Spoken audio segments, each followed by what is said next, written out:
years ago, God, as it were, sent his begotten Son, Marcus Messiah Garvey, to redeem his people by showing us the only way towards our salvation. For reasons known only to the Almighty, the little town of St. Anne's Bay, situated on the north coast of Jamaica, was chosen as the birthplace of this great prophet, teacher, and leader. The date of this modern miracle was August 17, 1887. Garvey was a man who, in retrospect, was far ahead of his time. This is clearly proven by the fact that his ideologies have resurfaced today and could be considered a major factor in the liberation of African peoples the world over. He sought to revive the spirit of black people from despair to hope, from lethargy to positive action, from fear to courage, from inertia to assertiveness, from anti-discrimination dodges to manly confrontation. He gave them goals possible to man, the highest creation of God, because he believed with all his heart in the innate abilities of the African race. On August 1st, 1914, Garvey launched the Universal Negro Improvement Association and African Communities League in Jamaica, an organization to advocate the unity and blending of all Negroes into one strong, healthy race. After the First World War, there was a resurgence of the Ku Klux Klan influence in the United States. Another decade of racial hatred and open lawlessness had set in which Negroes were again prominent among the victims. African people were by this time more than ready for a Moses, and only a black man could express the depth of their feelings. Marcus Garvey settled that question for thousands by forming the U.S. branch of the UNIA and ACL in June 1917. On June 10, 1940, at the age of 53, Marcus Messiah Garvey died in London of a severe stroke without having set foot in Africa. But his impact there was tremendous. He left a rich legacy of history for us to study and utilize in our continued quest for independence and liberation as a people. Brothers and sisters, the Right Excellent Marcus Messiah Garvey.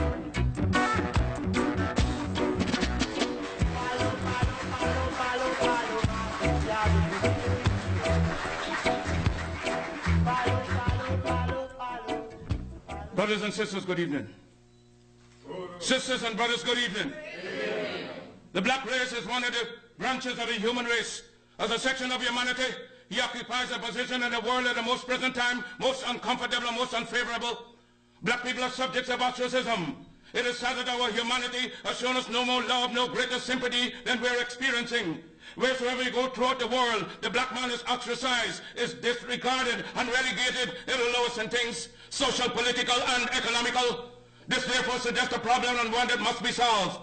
We in this section of the world are not entirely free from this unkind and unsympathetic behavior among the groups and races around us. But since man has been placed on his own responsibility, whether he be black, white, or yellow, he must act on his own account. We will not unduly whine or complain, but reason among ourselves and see what can be done to remedy this state of affairs. Life is a conflict. You have to fight your way through it whether you will it or not. Those of us who fight most stubbornly live, and to them go the laurels, the palms, and the triumph of our civilization and world. We unfortunately have not been trained to the truths of life, paradoxically so. May I say something to you tonight to give you a true understanding of yourself, so that the same glory and success attained by others could also be yours? Man with a true knowledge of himself is a superb and supreme creature of creation. When Mother Nature created man, she deprived him of nothing. He was given the faculty of understanding all things around him, and that faculty of understanding has not been taken away from him. So there is no excuse for the black man in lacking the knowledge that man has used to beautify this world, all for his comfort and satisfaction. If we go over to the east, to Japan, they will be telling the fellow citizens of the wonderful accomplishments of the Japanese people, proving that as time moves on, so does man. But with you, you've hated yourselves as you've done in previous years. You've shown malice toward each other.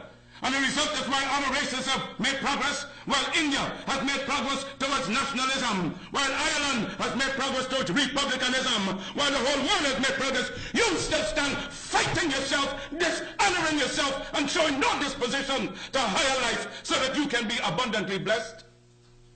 I hope that you also realize that you are created for a purpose other than exhibiting malice toward your fellow neighbors and members of your own race. What a pity it is that we cannot be united without a written law. There is no written law compelling other races to stand together. It's that gentle touch of nature that causes them to stand together, if need be, die together. But with a black man, you try preaching to him from the pulpit, you lecture him from the highways and the byways in the spirit of cooperation. He will not cooperate. You talk to him gently, you try talking harshly to him, he still will not cooperate. The result is that he falls prey to those who understand themselves, walking through this world, making you their serfs and their slaves. You must have a knowledge of life. Look around you. See the wonderful vegetation, the beautiful mountains, the salubrious breezes. But because of your disposition toward each other, you live in want, in debt, and in penury. You have no love for each other, and you hate yourselves. Black men and black women, what is wrong with you? Why have you no affection for yourself? Because I hope to see you like those I've spoken of, living in warmth and in charity with each other. It can be done. Why select the worst out of nature? Mother Nature never gave death, pain, and suffering to the world. It's man who selected death, pain, and suffering. And if you husband them and you keep them to your bosom, they will abide with you. Mother Nature will not take them away from you because she did not give them to you.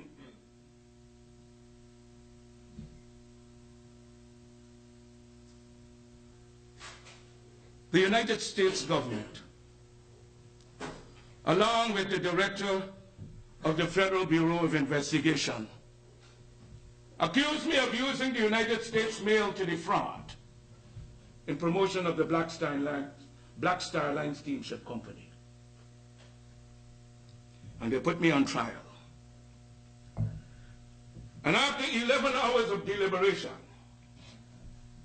the jury was called in by the eminent Jewish juror, Judge Mack, and given a second set of instructions without their request. The gist of it was that if they come back with a hung jury or a not guilty verdict, that to remember the time that the public would have lost, the court, the witnesses, and everybody would have to go through the exercise all over again. They went back into the deliberation room, and 15 minutes later, came back with a verdict. Justice is greater than the law. If justice was not included in the law, then the law would be of no use to us as human beings. I ask no mercy. I ask no sympathy. I ask for justice based on the evidence brought into the courtroom. I later found out that the judge was hurrying things up because he had to attend an international Zionist convention in Chicago. And they just found out that I had received my first set of papers of naturalization, and they wanted to obstruct my quest for citizenship. I told those 12 men that we're to judge a man by what is right and what is wrong, by the evidence brought into the courtroom. God condemns the soul, so judge me, and God will judge you for judging Marcus Garvey. That trial lasted for 5.5 weeks, and every day I had a fight with the district attorney, because I realized the traps that were being laid out for me by private organizations, personal enemies, and those who were aligned against me. No one, not even my absent attorney, could have fought for me the way I fought for myself, because he would have been risking his good friendship and his goodwill toward those who were aligned against me. The government maybe brought witnesses, maybe bribed them. There was Leo Healy, a man with superabundance of intelligence, couldn't even remember where he was from. He said he was from Sierra Leone, West Africa. The man was a coconut from Antigua. Ran away with the funds of the UNIA, and a warrant is out for his arrest.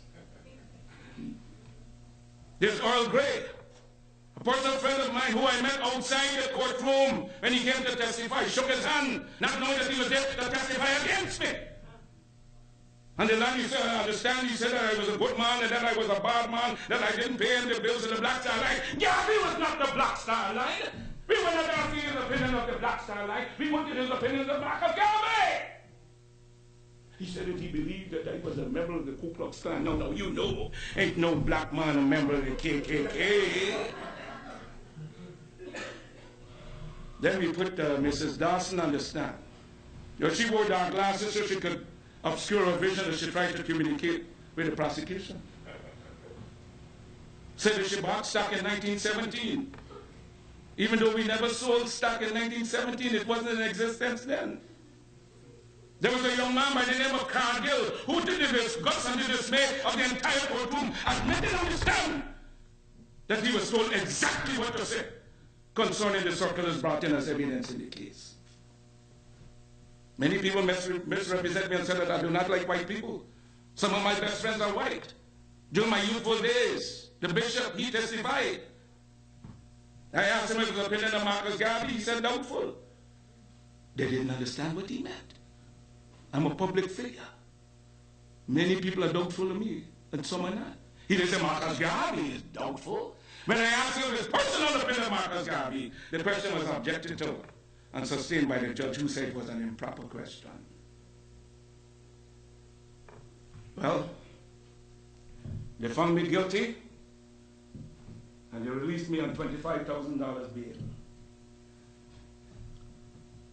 So I decided to go to Detroit, and I formed the Black Cross Navigation Company, business enterprises, laundry, grocery stores, black doll factory, fleet of moving vans, and the Royal African Motor Corps. But when the mandate was handed down, I got a telegram instructing me to return immediately.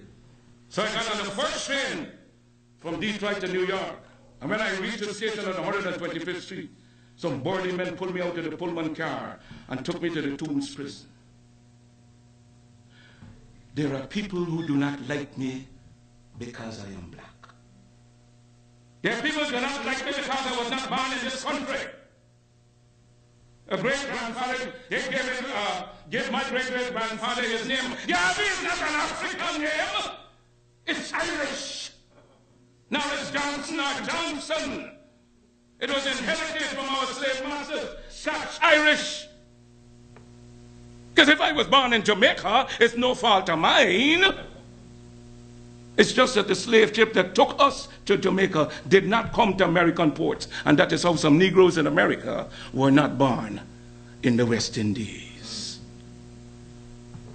I know it has been a very long day for me, and I am tired, and I'm sure you have a lot of questions that you want to ask me. And I'm willing to answer anything that you may have on your mind, because I'm on trial and I know that the public is watching me. So if there Mr. Garvey, yes. Why would you want to stand up to a great republic like America? We're not fighting America. We're not fighting this great government. Then what are you doing? We're fighting hypocrisy and lies. And this we will fight until the bitter end. Aren't you fearful of being deported? There's no law whereby I could be processed as an undesirable from the point of view of deportation. Yes, there is. Under Section 19 of the Act to regulate the immigration of aliens to and their residence in the U.S.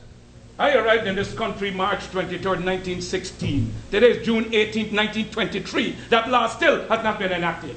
But even Dr. Dubois from the NAACP says, and I quote, Garvey must go. Which is why J. Edgar Hoover trumped up these charges against me. Do you think it was a good idea to fire your attorney? Yes. Do you think that representing yourself could backfire on you? No, I do not. Why not? Well, the Constitution allows every man the right to defend himself against an American court of justice. I decided to do so irrespective of being a lawyer.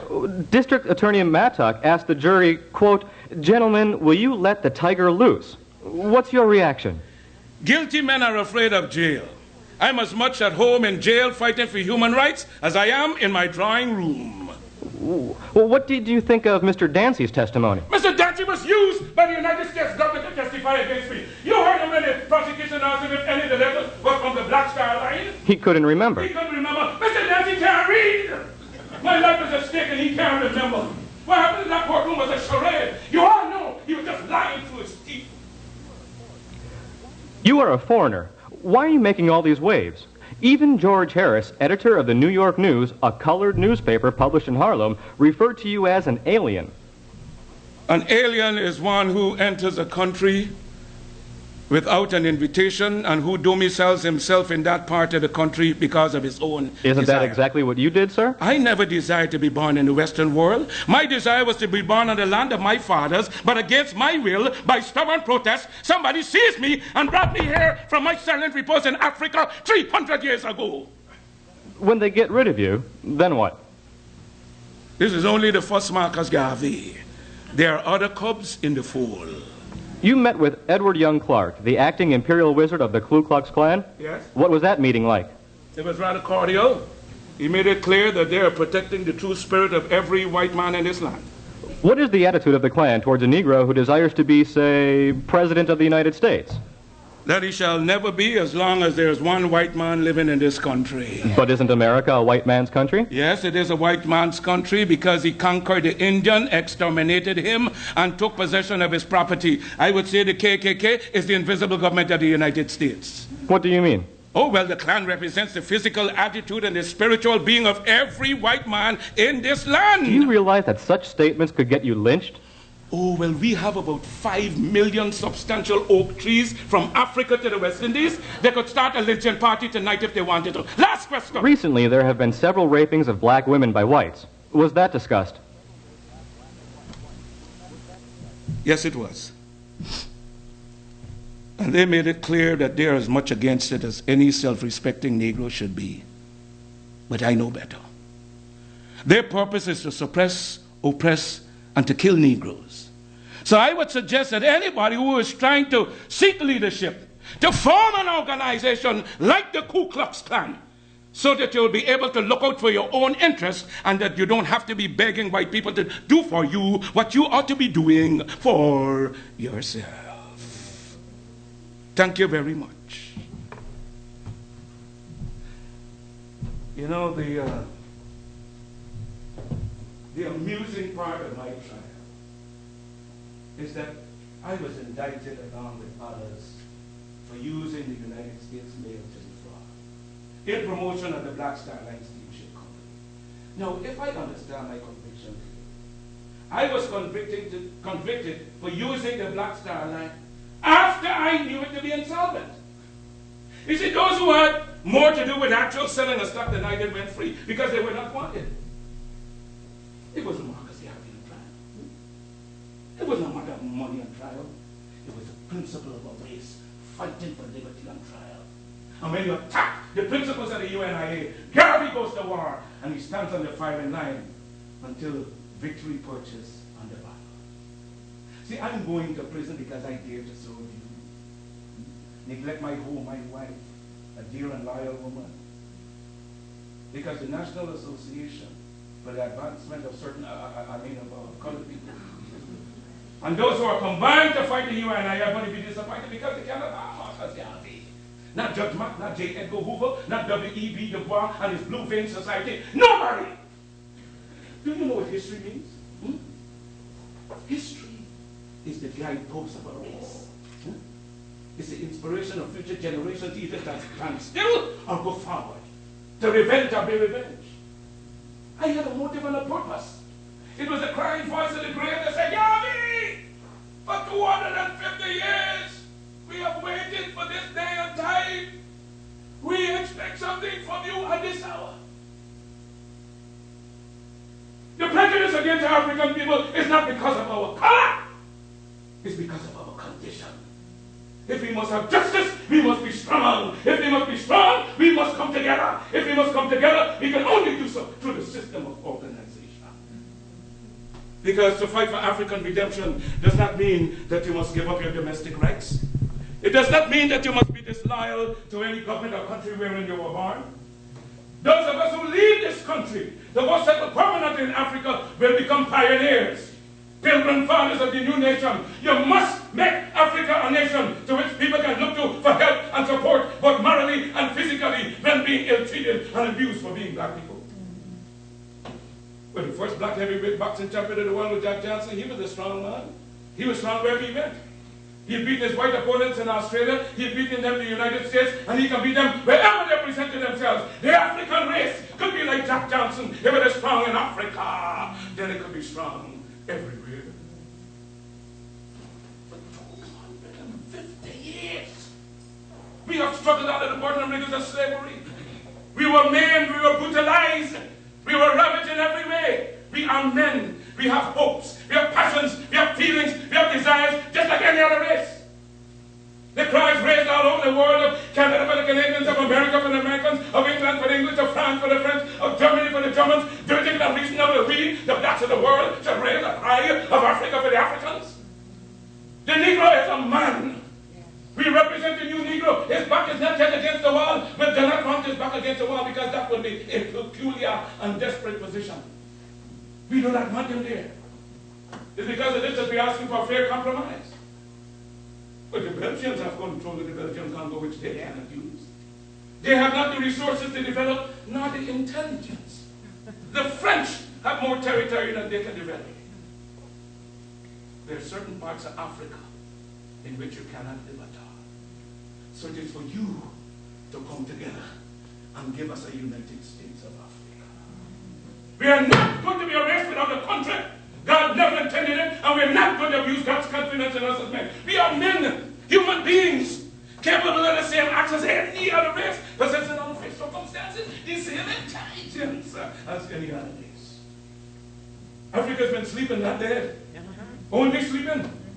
Today Africa's walking around not only on our feet, but on our brains.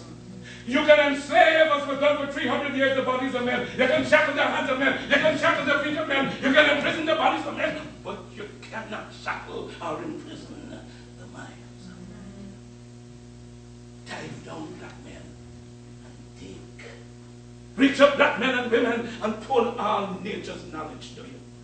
Turn your room and make a canvas of everything, north and south, east and west, and then when you will have wrought well, you will have merited God's blessing. And as you bow down to the white man today, so will other races bow down to you and call you a race of masters because of the superiority of your minds and your achievements. We must canonize our own saints, create our own martyrs, and elevate the position of fame and honor. Black men and women who have made a distinct contribution to our racial history. Sojourner Truth is worthy of place alongside of Joan of Arc. Crispus Attucks and George William Garden are entitled to the halo of martyrdom with no less glory than that of the martyrs of any other race. God made man Lord of his. And you are so darn lazy that you have allowed the other fellow to run away with the whole world. And now he's bluffing you and telling you that the world belongs to him and that you have no part in it. I don't have to apologize to anybody for being black because God Almighty knew exactly what he was doing when he made me black. You race of cowards, you race of imbeciles, you race of good-for-nothings. If you cannot do what other men have done, what other nations have done, what other races have done, then you had better die. Can we do it? We can do it.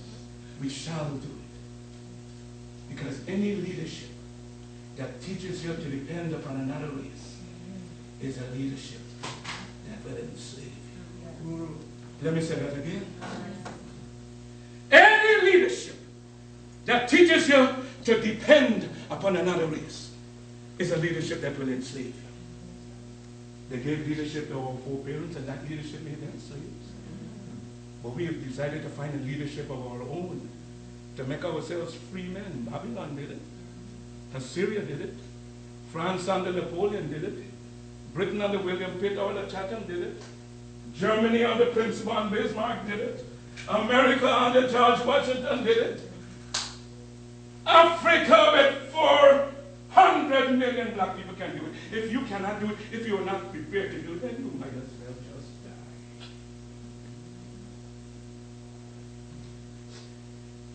die. Because future generations shall have in their hands the guide by which they shall know the sins of the 20th century. I know, and I know that you too believe in time, but we shall wait patiently for 200 years if need be to face our enemy's store of posterity. In life I shall be the same. In death I shall be a terror to the foes of African liberty. If death has power, then come to me to be the real Marcus Garvey I would like to be. If I may come in a cyclone or a plague or a pestilence, or as God would have me, then be assured that I shall never desert you and make your enemies triumph over you. Will I not go to hell 1,000,000 times for you? If I die in Atlanta, my work shall only just begin. But I shall live in the physical or the spiritual to see the day of Africa's glory. Look for me in the world without a star. Look for me all around you. For with God's grace and blessings, I shall come back and bring with me countless millions of black men and women who have died in America, who have died in the West Indies, and who have died in Africa. They aid you in the fight for liberty, freedom, and life. The world today is gone crazy with its power. And by such through injustice, fraud, and lies have crushed the unfortunate. But if I'm apparently crushed by the system of influence and misdirected power, my power shall rise again to plague the conscience of the corrupt. For this I'm happy to suffer and even die. For I will write the history for the millions that are coming and leave the posterity to reckon with the hosts for the deeds of their fathers.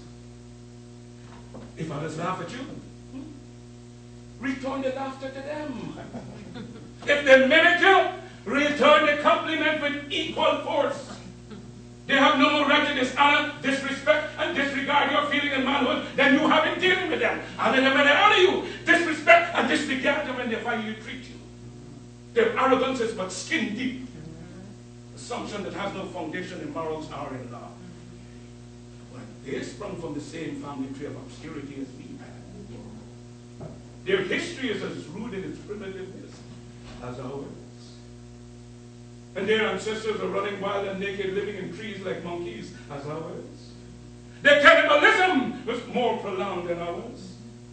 When we embraced the arts and sciences on the banks of the Nile, they were still drinking blood out of human skulls, and they conquered dead.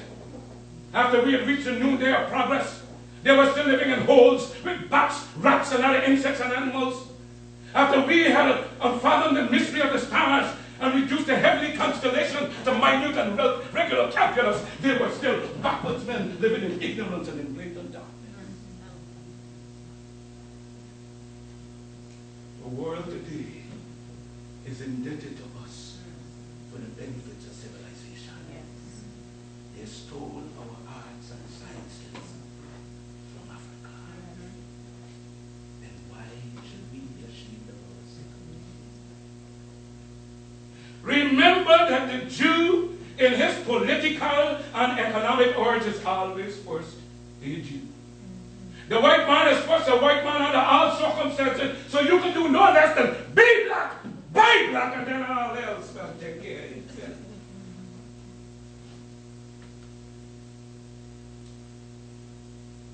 Being scientifically the weaker race, you must treat others only as they treat you. But in your homes and everywhere possible, you must teach the higher development of science to your children, so that we can have a race of scientists par excellence. For in science and religion lies the only hope to withstand the evil designs of modern materialism. Never forget your God. Remember, we live, work, and pray for the binding of a racial hierarchy, a racial empire whose only natural, spiritual, and political limit shall be God and Africa at home and abroad. Because black people should practice their own faith and that of confidence in themselves with one God, one aim, and one destiny. Because we are the descendants of a suffering people. We are the descendants of a people determined to suffer no longer. Many men and women as black as I am, and even more so, have believed themselves white under the West Indian order of society. I was simply an impossible man to use openly the term Negro, yet everyone beneath his breath was calling the black man a nigger. I had to decide whether to please my friends and be one of the black whites of Jamaica and be reasonably prosperous, or come out openly and help improve and protect the integrity of the black millions and suffer. I decided to do the latter.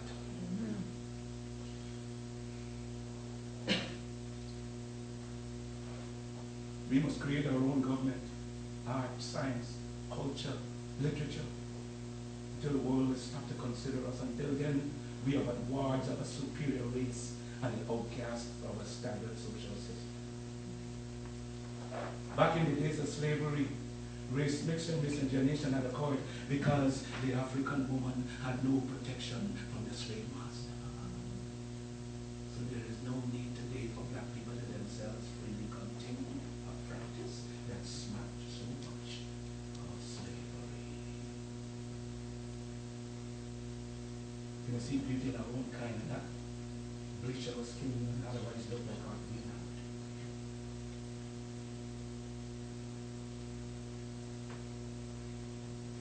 So to my members of the Universal Negro Improvement Association and my friends, I say goodbye.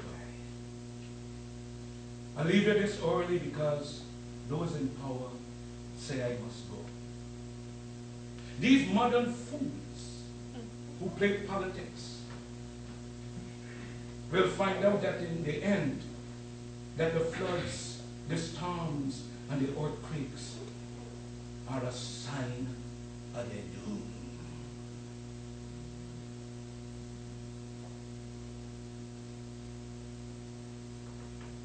I was able to bring to you the greatest Negro movement in modern time. And after 2 years and 9 months of quiet imprisonment, I have to rewrite the creed of the organization. I cannot do it single-handedly. So for the first time in all my life, I'm asking you for personal financial help. I even gave you my name, but I will always remain your obedient servant. Because I came into the Caucasian culture at a time when the white man still had a need for the black man's labor. I preached and penetrated the black man's consciousness to such a degree that the white man felt threatened by me taking away so much black time and attention. Whites find it hard to sit idly by and see this black man take their slave labor away, especially back to Africa. Who then would bear his burden? But I believe that my blood shall pay the remission for future generations who shall be declared free. Freedom of opportunity is something that we need. Because vile talks bring vile actions to vile people living in vile times. You could not tell me in the 1920s that 80 years later, the world would be infested with neutron bombs, AIDS, homelessness, terrorism, laser beams, and visible nuclear devastation. However, were I alive today, I would still recommend for my people's upliftment self-esteem, self-reliance, and self-respect in a world gone crazy with individualism. I never taught racism, but rather pride and dignity in one's race. With God's dearest blessings, I leave you for a while. One